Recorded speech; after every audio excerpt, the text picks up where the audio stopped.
Lakshmi bus ବିଷୟରେ କ'ଣ କହିବେ? ଲକ୍ଷ୍ମୀ ବସ୍ ତ ଏବେ ଚାଲୁଛି ଆଉ ଆମ ଆଡ଼େ ଚାଲିବ ମୋର ଗାଧୋ ଯାଇଥିଲା। କହିପାରିବେ କି ଲକ୍ଷ୍ମୀ ବସ୍ ପ୍ରଥମେ କେଉଁ ଦିନରେ ଚାଲିଥିଲା? ପ୍ରଥମେ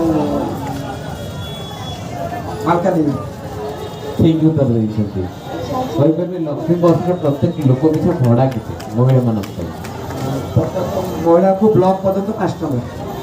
ପ୍ରତ୍ୟେକଟି ଗାଁରୁ ବ୍ଲକ ପର୍ଯ୍ୟନ୍ତ 5 ଟଙ୍କା, ବ୍ଲକରୁ ଜିଲ୍ଲା ପର୍ଯ୍ୟନ୍ତ 5 ଟଙ୍କା। ଠିକ୍ ଅଛି। କହିପାରିବେ ଏବେ କେତୋଟି ଜିଲ୍ଲାରେ ଲକ୍ଷ୍ମୀ ବସ୍ ଗଡ଼ି ପାରିଛି? ପ୍ରାୟ ସବୁ ଜିଲ୍ଲାରେ ଚାଲିଲାଣି। 30ଟି ଜିଲ୍ଲାରେ ଗଡ଼ି ପାରିଛି। ଠିକ୍ ଉତ୍ତର ଦେଇଛନ୍ତି। ଟୋଟାଲ କେତେଟି ଲକ୍ଷ୍ମୀ ବସ୍ ଗଡ଼ିବ? କହିପାରିବି 1623। ଠିକ୍ ଅଛି, ଧନ୍ୟବାଦ। ଆପଣଙ୍କ ପାଇଁ ପ୍ରାଇଜ୍ ରହିଛି।